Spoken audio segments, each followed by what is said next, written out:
Disclaimer. Adolf হিটলারের নাম শুনলে আপনার মনে কি আসে? কনসেন্ট্রেশন ক্যাম্প, যুদ্ধ, জিউসদের হত্যাকারী, হলোকাস্ট, আরো বিভিন্ন কন্ট্রোভার্সি। আর এই সমস্ত নেতিবাচক ঘটনার সাথে আমরা হিটলারকে রিলেট করতে পারি, কারণ ছোটবেলা থেকেই আমরা আমাদের ইতিহাস বইয়ে আর বিভিন্ন ডকুমেন্টারি ভিডিওতে হিটলার সম্পর্কিত ওইসব বিষয়গুলি দেখে আর শুনে আসছি। আর এই বিষয়ে যে যথেষ্ট এভিডেন্স রয়েছে তাও আমরা জানি, কিন্তু যখন মাদার টেরেসার নাম আসে তখন আমাদের মনে আসে নীল পাড়ের ধপধপে সাদা শাড়ি পরা এক বৃদ্ধ মহিলার কথা, যার সারাটা জীবন কেটেছে শুধুমাত্র মানবতার সেবা করে। তিনি দরিদ্র এবং অসুস্থ মানুষদের জন্য প্রতিষ্ঠিত করেছিল চিকিৎসালয় ও আশ্রম, অভুক্তদের জন্য প্রতিষ্ঠিত করেছিল ভোজনশালা, আর অনাথ শিশুদের জন্য প্রতিষ্ঠিত করেছিল আশ্রম ও স্কুল। কি না করেনি তিনি অসুস্থ ও হতদরিদ্র মানুষদের সেবার জন্য।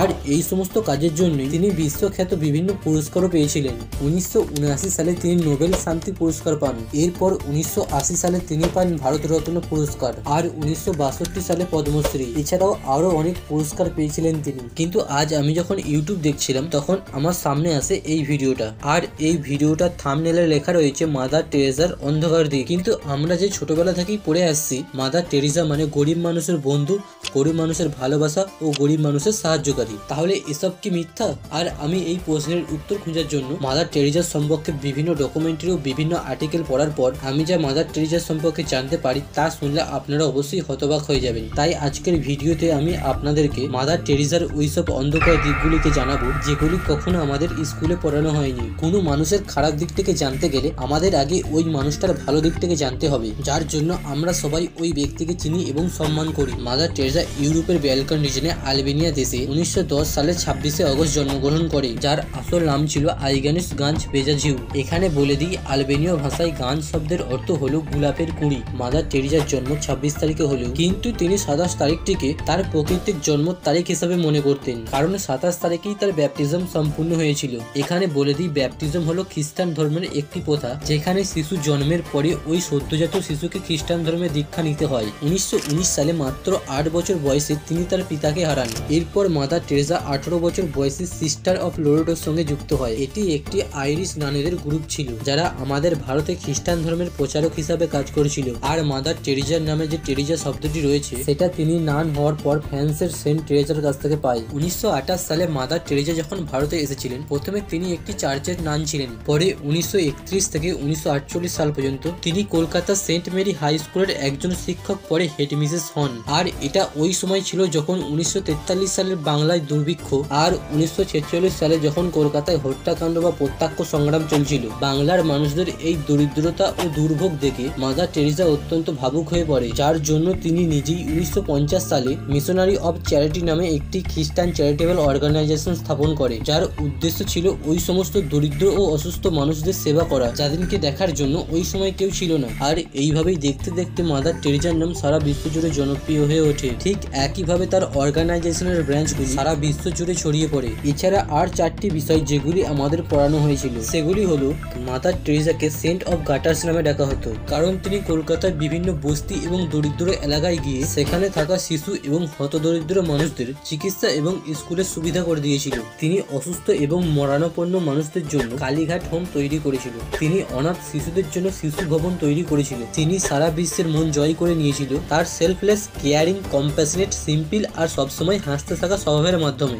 আর আমরা এই কারণেই মাদার টেরেসাকে মনে রেখেছি। তার এই দরিদ্র মানুষদের পাশে থাকার কথা ইতিহাসে শুনে এসেছি, ঠিক তাই না? কিন্তু তার এই ইতিহাস সম্পূর্ণভাবে সত্যি ছিল না। চলুন এবার জেনে নিই মাদার টেরেসার অন্ধকার দিকগুলিকে, যার জন্য আজকের এই ভিডিও তৈরি আর যেটা শোনার জন্য আপনারা এতক্ষণ অপেক্ষা করছেন। 1994 সালে প্রকাশিত হেলস অ্যাঞ্জেল নামক ডকুমেন্টারিটি সারা বিশ্বের সামনে মাদার টেরেসার ওই ছবিটি এনেছিল, যা এই করুণাময় এবং নিঃস্বার্থবান মুখের আড়ালে লুকিয়েছিল। অরূপ চ্যাটার্জি, যিনি একজন ব্রিটিশ ভারতীয় লেখক এবং চিকিৎসক, তিনি কলকাতাতে জন্মগ্রহণ করলেও 1958 সালে তিনি ইউকে চলে যায় ডাক্তারি পড়াশোনা করার জন্য।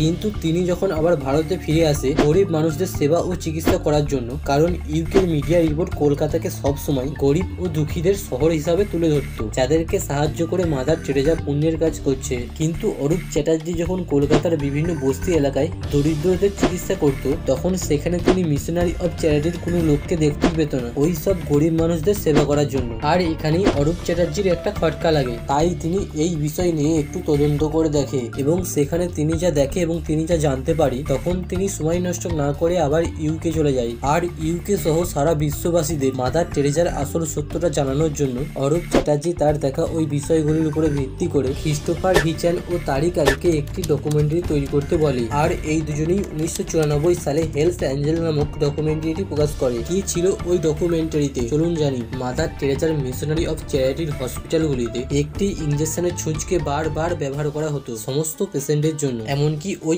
ইঞ্জেকশনের ছুঁচটাকে গরম জলে ডুবিয়ে নিয়েও ব্যবহার করা হতো না, শুধুমাত্র ট্যাপের জলে ধুয়ে নিয়ে ওই ইঞ্জেকশনের ছুঁচটাকে আবার ব্যবহার করা হতো। Over and over and over, and you would see some of the nuns rinsing needles under the cold water tap, and I asked one of them why she was doing it. She says, "There's no point. There's no time." আপনি শুনলে অবাক হবেন ওই হসপিটালগুলিতে AIDS এবং TB আক্রান্ত অনেক রোগী থাকতো। তাহলে ভাবুন মাদার টেরেজার এই নেগলিজেন্সির কারণে কত সাধারণ পেশেন্ট এইডস এবং টিবির পেশেন্টে পরিণত হয়েছে। আর এটা জানলে আপনি হয়তো একটু বেশি আশ্চর্য হবেন। মাদার টেরেজার এই হসপিটালগুলিতে থাকা নার্স ও ডাক্তারদের কখনো ব্যাকগ্রাউন্ড কোয়ালিফিকেশন চেক করা হতো না, মানে এখানে যে কেউ ডাক্তার সেজে ঢুকে যেতে পারে। এই বিষয়টিকে সবার সামনে নিয়ে আসে ব্রিটিশ জার্নালিস্ট ডোনাল্ড ম্যাকলেন্টায়ার। তিনি যখন ডক্টর সেজে মিশনারি অফ চ্যারিটির হসপিটালে গিয়েছিল তখন তার কোনো ডাক্তারি কোয়ালিফিকেশন চেক না করি তাকে ডাক্তার হিসাবে নিযুক্ত করা হয়। এছাড়া তার রিপোর্ট থেকেই জানা যায় মিশনারি অফ চ্যারিটিতে চাইল্ড অ্যাবিউজ বা শিশু নির্যাতন খোলাখুলিভাবে হতো, যেখানে মানসিকভাবে অক্ষম বাচ্চাদের পায়ে হাতে দড়ি বেঁধে দেওয়া হতো এবং এরই সাথে তাদের মুখগুলোকেও কাপড় দিয়ে বেঁধে দেওয়া হতো যাতে ওই বাচ্চাগুলি কোনোভাবে নড়াচড়া ও আওয়াজ না করতে পারে। আর এখানে পরিষ্কার পরিচ্ছন্নতার যথেষ্ট অভাব ছিল। রোগীদের জন্য ছিল না কোনো রকম বেড বা টেচারের ব্যবস্থা। রোগী দিনকে পরপর একের পাশে এক মেঝেতেই শুতে হতো। এছাড়া রোগীদের জন্য পর্যাপ্ত খাবার ও পর্যাপ্ত ওষুধের ব্যবস্থাও ছিল না এবং এরই সাথে এখানে যথেষ্ট শৌচাগারেরও অভাব ছিল। জার্নালিস্ট ম্যারি লুডেন বলেন, এখানকার হসপিটালগুলির অবস্থা এমন ছিল যাকে দেখলে দ্বিতীয় বিশ্বযুদ্ধের কথা মনে পড়ে যাবে। ক্যান্সারের মতন জটিল রোগের ক্ষেত্রে অ্যাসপিরিনকে ওষুধ হিসাবে ব্যবহার করা হতো। শুধু একবার কল্পনা করে দেখুন ওইসব পেশেন্টগুলির কি অবস্থা হতো। এখানে পেশেন্টদের জন্য কোনো রকম গরম জলের ব্যবস্থা ছিল না, তাতে রোগীর কন্ডিশন যাই হোক না কেন। এরই সাথে ম্যারি লুডেন আরো বলে, একটি 15 বছরের বাচ্চার মৃত্যু শুধু এই কারণেই হয়েছিল যে ওকে ঠিক সময়ে হসপিটালে নিয়ে যাওয়া হয়নি বলে। He had a really relatively simple kidney complaint that had simply got worse and worse and worse because he hadn't had antibiotics and he actually needed an operation. And she said, well, they won't take him to hospital. And I said, why? All you have to do is get a cab, take him to the nearest hospital, demand that he has treatment, get him an operation. She said, they don't do it. They won't do it. If they do it for one, they do it for everyone. And I thought, but this kid's 15.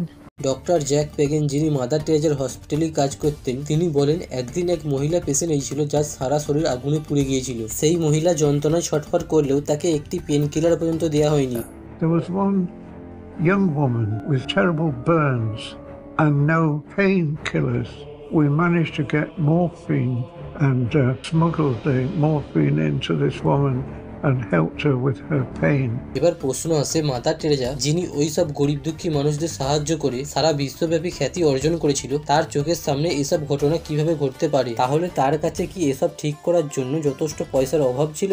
আর আপনি যদি এটা ভাবেন তাহলে আপনি ভুল ভাবছেন, কারণ mother Teresa চাইলেই তিনি এই হসপিটালগুলিকে ভালোভাবে চালাতে পারতেন। আর এই জন্যই তো বিশ্বব্যাপী বিভিন্ন মানুষ তাকে বড় বড় ডোনেশন দিত। আপনি শুনলে আশ্চর্য হয়ে যাবেন। একবার মাদার টেরেজা এক মাসে প্রায় $30 মিলিয়ন ডোনেশন পেয়েছিলেন। জার্মান ম্যাগাজিন স্টান এর রিপোর্ট অনুযায়ী মাদার টেরেজার এই ডোনেশনের পরিমাণ প্রতি বছর প্রায় $100 মিলিয়ন গিয়ে পৌঁছে যেত। এবার এখানে প্রশ্ন ওঠে, তাহলে তিনি এসব পয়সা দিয়ে কি করতেন? এই প্রশ্নের উত্তর পাওয়া যায় তার মৃত্যুর পরে। মাদার টেরেজা তার এই সমস্ত পয়সা জমিয়ে রেখেছিল ভ্যাটিকান ব্যাংকে। এমনকি ইটালিয়ান লেখক জিয়ান লুগি নাজরি তার অরিজিন অফ সিনস বইটিতে তিনি লিখেছিলেন, মাদার টেরেজা যদি তার অ্যাকাউন্ট বই থেকে সমস্ত পয়সা তুলে নিত তাহলে ভ্যাটিকান ব্যাংক পুরো দেওয়ালিয়া হয়ে যেত। মানে একবার ভেবে দেখুন মাদার টেরেজার ব্যাংক অ্যাকাউন্টে কি পরিমাণ পয়সা ছিল। আর তার অ্যাকাউন্টে পয়সা থাকবে নাই কেন? কারণ সাধারণ ডোনার ছাড়াও ক্রিমিনাল, প্রতারণাকারী ও কালো কারবারের সঙ্গে যুক্ত থাকা ব্যক্তিদের কাছ থেকেও মাদার টেরেজা ডোনেশন নিতে কখনোই দ্বিধাবোধ করতো না। চার্লস কিটিং নামে একজন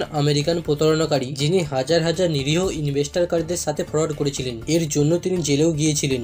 Mother T also accepted over $1 million from Charles Keating, whose junk bond debacle caused more than 21,000 old folks to lose their life savings.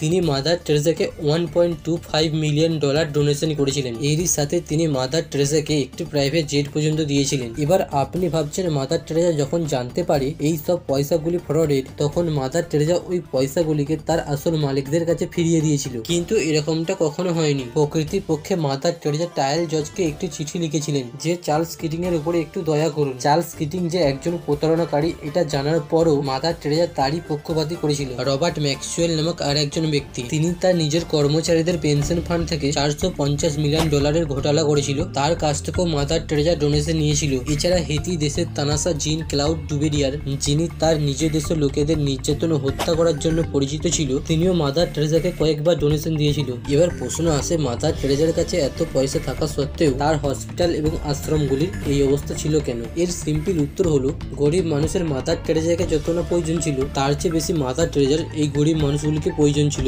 এই কথা বলেছিল অরূপ চ্যাটার্জি, যিনি mother Teresa the untold story নামক বইটি লিখেছিলেন। তিনি বলেন মাদার টেরেসা যত না গরিবদের বন্ধু ছিল তার চেয়ে বেশি গরিবানার বন্ধু ছিল। অর্থাৎ তিনি তার ভাবমূর্তিকে বিশ্বের সামনে তুলে ধরার জন্য আর তার ধর্মের প্রোপাগান্ডাকে ছড়ানোর জন্য তিনি এইসব মানুষগুলিকে ব্যবহার করেছিল। যার একটি বড় উদাহরণ হলো ফ্রি টিকিট টু হেভেন। যখন মাদার টেরেসার হসপিটালগুলিতে প্রয়োজনীয় পরিচর্যার অভাবে ওই সব মানুষগুলি মারা যাচ্ছিল, তখন মাদার টেরেসা ও সেখানে থাকা নানেরা ওই সমস্ত দুস্থ মানুষদের মিথ্যা স্বর্গে যাওয়ার স্বপ্ন দেখিয়ে তাদের কপালে একটি ভিজে কাপড়ের টুকরো রেখে নানেরা প্রার্থনা করার ভঙ্গিতে ধীরে ধীরে মন্ত্র বলে ওই সব মানুষদের ব্যাপটিজম করে তাদের খ্রিস্টান ধর্মে দীক্ষিত করত। অর্থাৎ মৃত্যুবরণকারীদের না জানিয়ে তাদের খ্রিস্টান ধর্মে কনভার্ট করা হতো। মাদার টেরেসা নিজেই বলেছিলেন তিনি 1952 মানে তার কাজের জীবন শুরু থেকে আর তার কাজের জীবনের শেষ সময় অবধি প্রায় 29,000 মানুষকে তিনি এইভাবেই খ্রিস্টান ধর্মে কনভার্ট করেছে। আপনি এর প্রমাণ হিসাবে এই ভিডিওটা দেখতে পারেন।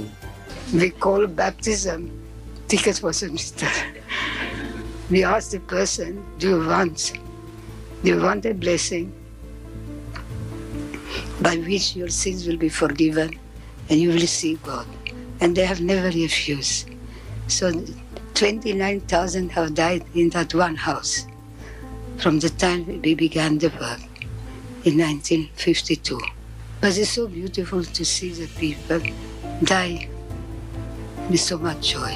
বেসিক্যালি তিনি এখানে বলেছেন স্বর্গে যেতে চাইলে কনভার্ট হয়ে যান। আপনি ওদের দুবেলা দুমুঠো খেতে ও থাকতে দিতেন, তাই বলে আপনি ওদের এইভাবে খ্রিস্টান ধর্মে কনভার্ট করতে পারেন না, কারণ এই কনভার্টটা হওয়া উচিত তাদের মন থেকে আর হৃদয় থেকে। ব্যাপারটা এমনই জানাচ্ছে যে আপনি ওদের ফ্রিতে স্বর্গে যাওয়ার টিকিট দিচ্ছেন, কিন্তু যন্ত্রণা থেকে মুক্ত হওয়ার জন্য একটি পেন কিলার দিচ্ছেন না। বন্ধুরা, এই ছিল আজকের ভিডিও। আশা করি এই ভিডিওটা আপনাদের ভালো লেগেছে। আর এই ভিডিওটা যদি আপনার ভালো লেগে থাকে তাহলে ভিডিও সম্বন্ধে আপনাদের মতামত অবশ্যই কমেন্ট বক্সে কমেন্ট করে জানাবেন। আর ভিডিওটাকে একটি লাইক করে চ্যানেলটিকে সাবস্ক্রাইব করে নেবেন।